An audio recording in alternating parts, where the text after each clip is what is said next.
práctica, porque yo creo que la población hay que hablarle, digamos, bajo esos términos. ¿Qué es el dengue? ¿No? ¿Qué es el dengue? El dengue es una enfermedad viral que es producida a través de la picadura de un mosquito. De un mosquito, ok. Este mosquito en nuestra región es el Aedes aegypti, pero en otras regiones también hay otros como el Aedes albopictus. Entonces, toda condición que favorezca la formación de criaderos va a hacer con que esta enfermedad esté presente y pueda tener alzas que pueden llegar a brotes epidémicos, incluso epidemia, como el que estamos iniciando ahora. Estas condiciones tienen que ver con varias situaciones, y por eso decía el estado de desarrollo social, económico y sanitario. Por ejemplo, el abastecimiento de agua, ¿verdad?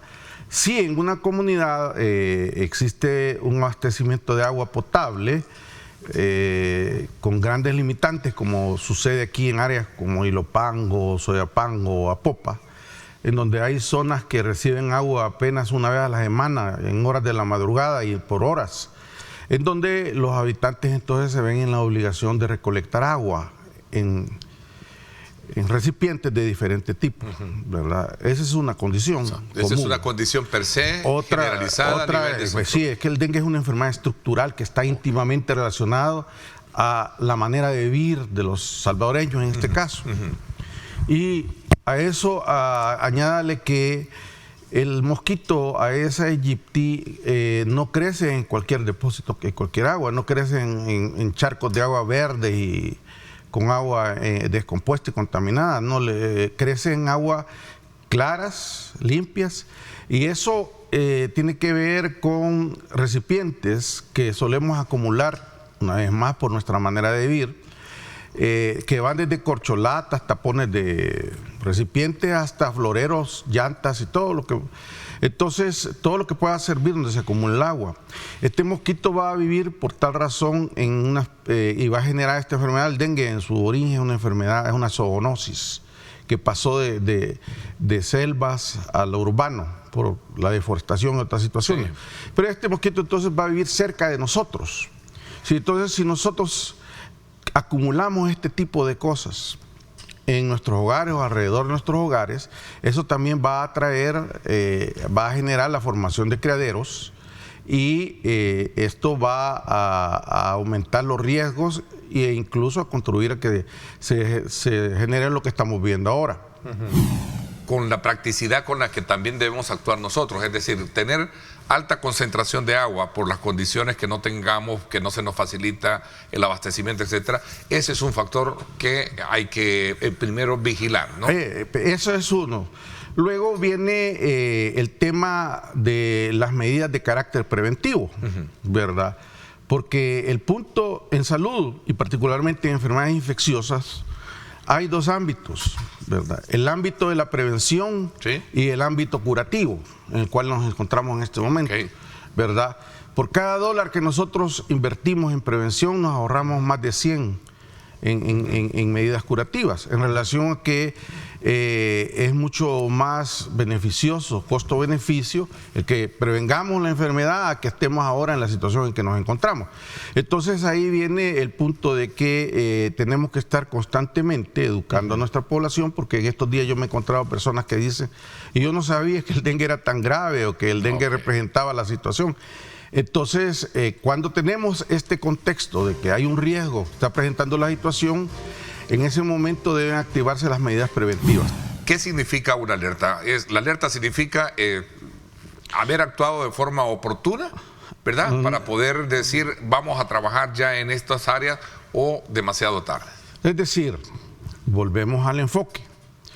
El punto aquí era que el trabajo para el cual somos entrenados médicos y que nos dedicamos a estas cosas, debe centrarse primordialmente en la prevención. Y entonces hay criterios para tomar decisiones y generar alertas. Por ejemplo, el índice larvario. No sé si usted conoce el contexto, el concepto del índice larvario.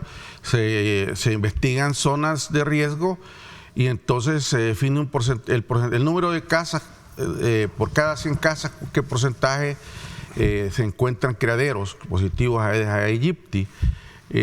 Cuando pasa de 4, de 4 casas de cada 100 que se revisaron, entonces la inminencia de una epidemia, un brote epidémico es grande, ¿verdad? Entonces aquí desconocemos cuál es este índice del barrio hasta el día de hoy, desde todo el año.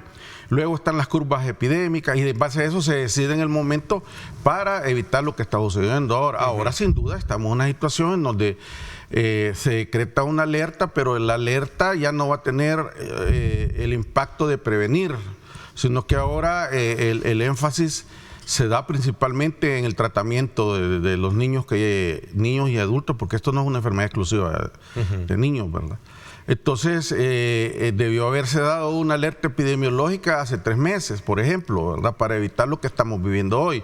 En este momento, la alerta que tiene diferentes niveles, tiene por objeto tomar medidas y disponer de medios para poder afrontar la situación que se está dando, que hoy su énfasis va a ser más curativo. Ok, doctor, ¿por qué 3 menores?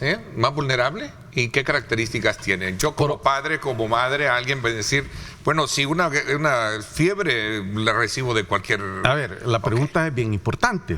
Y por eso nuevamente me remito al artículo que les traje yo de 2018. A ver si lo podemos pudieran ver lo que estaba sucediendo hace 6 años, ¿verdad? Y que la pregunta era la misma. ¿Y por qué niños? Porque no siempre acontece en niños. Hay ocasiones en que, además en jóvenes, en adultos mayores, y esto tiene que ver con varias situaciones. La primera tiene que ver con la capacidad de respuesta inmunológica de los niños, que por cierto en la información no aparece la baja etaria de las edades. Este es un artículo del año 2018. Si ven la página anterior, que son 2... estaba sucediendo lo mismo, tuvimos otro brote epidémico que también causó víctimas y que se centró en los niños. Esto se produce de forma intermitente a lo largo de casi 30 años, desde que el dengue se volvió endémico aquí en El Salvador. Luego tiene que ver con características virales también, ¿verdad? Por ejemplo, en este momento tenemos un estado que se conoce como hiperendemicidad, que se refiere a que están circulando los 4 virus causantes de dengue, que esta es una de las condiciones en donde es también una señal de que va a aumentar el número de casos graves. Integrado para poder atender ahí viene la situación, ¿verdad? Que la respuesta a este problema tiene que ser una respuesta integrada, en donde involucre también a la sociedad civil. Por ejemplo, en este momento, desde hace 20 años yo vengo proponiendo, cuando hay una situación de esa naturaleza, las municipalidades deberían proceder a la formación de comités de barrios y colonias para que haya una organización social que permita la búsqueda y destrucción de criaderos. Ya no solo el trabajador de salud, no, sino que la misma población yo soy responsable. Introspectivamente haga. Es que en mi casa hay unos 400 metros cuando sea posible, y si nos encontramos con una vivienda en abandono o una quebrada, ahí es donde interviene. Entonces, con una especie de comité de barrio. Exacto, porque en este momento el aporte que como ciudadanos podemos hacer, y esto es bien importante entenderlo, es grande. El gobierno actual ha anunciado que la atención a la economía será su principal apuesta para este nuevo quinquenio. ¿Cuál es el papel y cuál es el factor coadyuvante que deberá tener una instancia importante como es el Banco Centroamericano de Integración Económica, BCIE? Y vamos a hablar con su director, Alejandro Zelaya, que nos acompaña esta mañana acá en el estudio. Bienvenido, Alejandro. ¿Cómo estás? Muy buen día, Ernesto. Muy buen día también a todo el pueblo salvadoreño que nos sintoniza a esta hora. Muy alegre de estar nuevamente contigo. Ya teníamos un par de días de no visitar esta casa, pues, de entrevistas, pero con mucho gusto ahora compartiremos cuál va a ser y cuál es la visión que tiene el banco sobre la economía salvadoreña para los próximos 5 años. Y que cómo esa visión se integra a ese trazo horizontal que ha planteado el presidente hoy para este nuevo quinquenio. Sí, cuéntanos un poquito. Justamente, ¿no? Ernesto, quiero primero destacar que el banco ha reafirmado su compromiso con la gestión del presidente Bukele y con el Estado salvadoreño en general. El Salvador es socio del banco desde 1961, es socio fundador, es uno de sus 5 socios fundadores. Mantenemos una participación accionaria pues representativa de alrededor de un 11% del total del capital social del banco. Somos parte del directorio y además somos uno de los países muy activos, ¿no?, en materia de desarrollo de cartera del banco. Esto lo digo, Ernesto, porque hasta hace algunos días algunos medios o algunas personas estaban tratando de tergiversar en el sentido que a El Salvador se le iban a cortar los financiamientos desde el Banco Centroamericano de Integración Económica. Nada más falso que eso, y lo decimos con pruebas contundentes. De hecho, el 16 de abril anunciamos una nueva operación para Fovial, para el desarrollo de infraestructura vial en el país. ¿Sí? Y posteriormente también en el 23 de abril de ese mismo mes, también la presidenta ejecutiva Ana Gisela Sánchez estuvo junto al presidente Bukele. Yo tuve el agrado de acompañar esa visita, él como presidente electo. Posteriormente a eso también se reunió el presidente del Banco de Desarrollo de América Latina con el presidente Bukele, ambos multilaterales, que son dos multilaterales grandes, el BCE, junto al CAF, el BID y el Banco Mundial componen los 4 multilaterales, ¿no? de los cuales El Salvador es socio. Pero son multilaterales bastante grandes. Y que han reconocido, por cierto, digamos, toda la actividad por la cual el presidente ahora asume este nuevo reto, ¿no? Y es definitivamente una legitimidad del 85% de los votos. Legítima, sí. ¿No?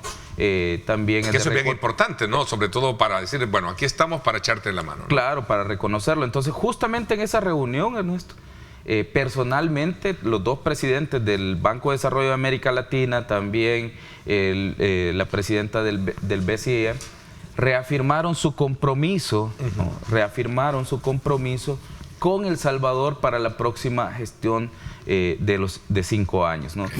Para el banco es muy importante porque podemos apoyar mucho. ¿Cómo podemos ayudar? Además de lo que ya estamos haciendo. Creo que hay mucho espacio para invertir en infraestructura logística.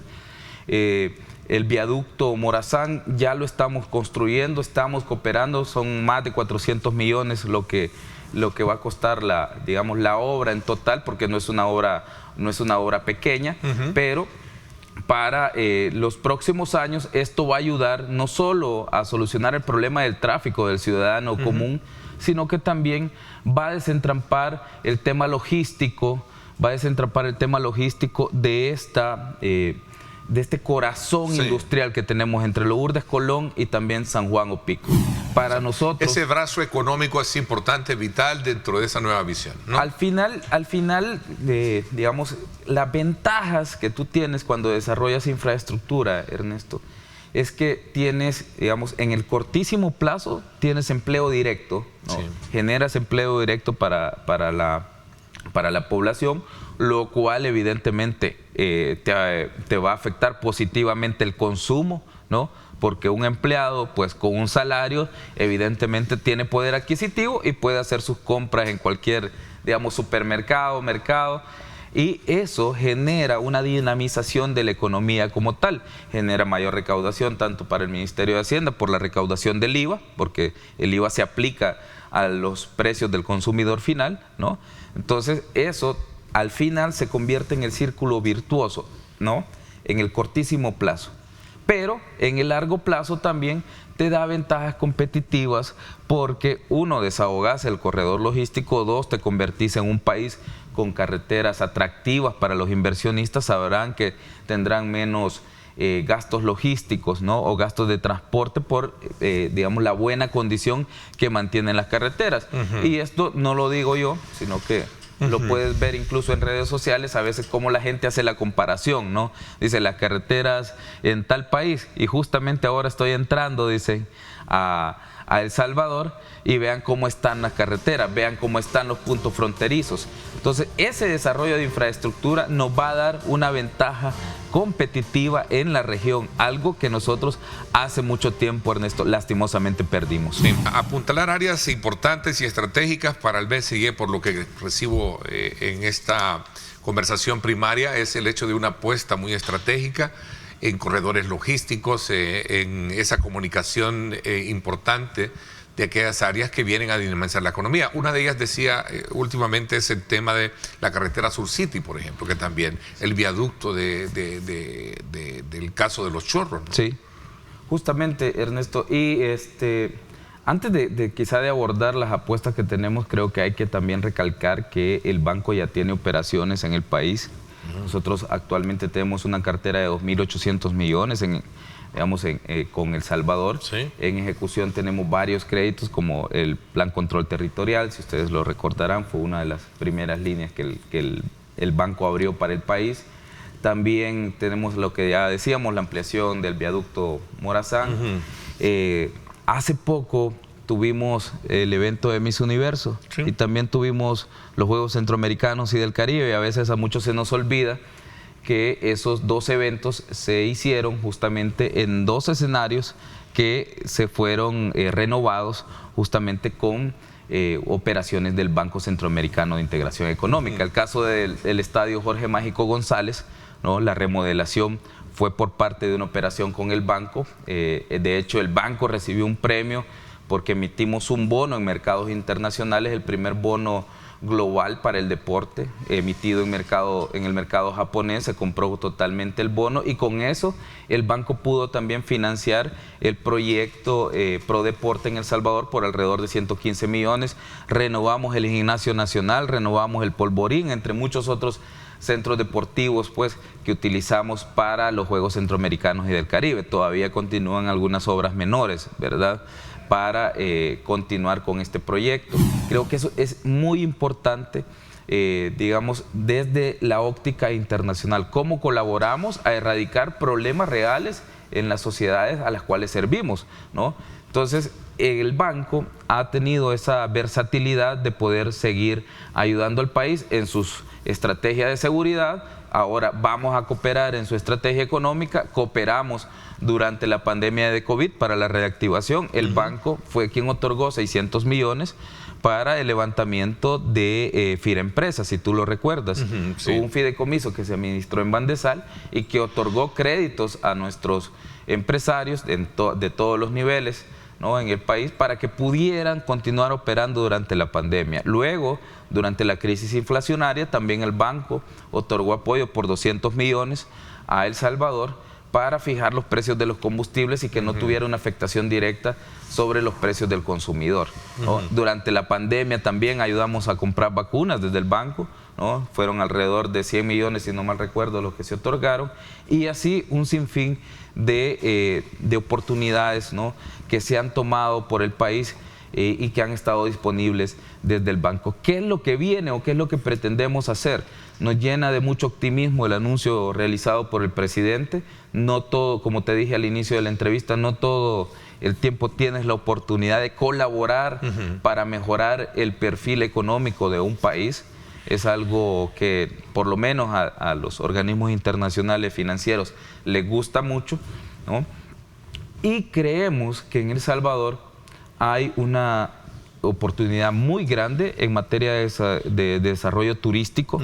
Por eso creo que era muy bueno lo que tú recalcabas, ¿no?, de la carretera Sur City 2. Sí. Es un programa que estamos también preparando. No son únicamente la carretera como tal, sino obras también contingenciales y obras adicionales como el hecho de tener plantas de tratamiento. Hay algo que adolecemos en el país, es el tratamiento de aguas residuales, no solo en las zonas aledañas a la zona costera, sino también en nuestros lagos. Entonces tenemos que proteger nuestro recurso natural y también a la vez dar un impulso económico en materia turística, ¿no? Es decir, hay que saber cómo mantenemos el equilibrio entre generar desarrollo turístico y poder adquisitivo para la población, y también cómo cuidamos nuestro medio ambiente, ¿no? Porque al final es por eso, o es la razón por la cual recibimos muchos turistas, ¿no? En la medida que nuestros recursos naturales se deterioren, también ese flujo de turistas va a empezar a mermar. Así que esa es una de las apuestas en materia turística. A ver, ¿cuáles son? Y voy a correr un poco en el tiempo porque ya se nos está agotando, pero me encanta porque con lo que hemos tenido de espacio para conversar, hemos hecho una especie de resumen, ¿verdad? Sí. Muy consistente de cuál es el enfoque, cuál es el rol que tiene, en este caso, tu persona frente ahora al BCIE y hacia dónde ve ese horizonte.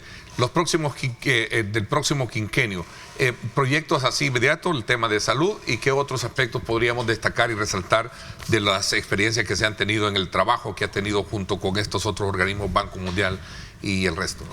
Sí, bueno, miren, esto creo que es importante, uno, la confianza que el presidente ha generado ya hacia, digamos, hacia el escenario internacional. Ha construido una imagen consistente como estadista, ha construido una imagen de mandatario preocupado por su población. Se ha respetado todos los parámetros democráticos, ¿no? Más allá de lo que cualquiera puede decir, pues han existido elecciones libres en el país de manera directa, se ha postulado quien ha deseado postularse. Entiendo que hayan algunos pues que se molesten, ¿no? Porque no tienen, digamos, ese apoyo que tenían antes, pero los tiempos cambian. Entonces el presidente ha construido una imagen internacional de confianza. Creo que eso es valioso para todos los organismos, tanto para Banco Mundial, para el BID, para el BCE, como también para la CAF, ¿no? Y ya hemos visto 5 años de gestión. Creo que ya conocemos cuál es su estilo de gobierno y eso pues hace mucho más fácil trabajar, ¿no? Con él.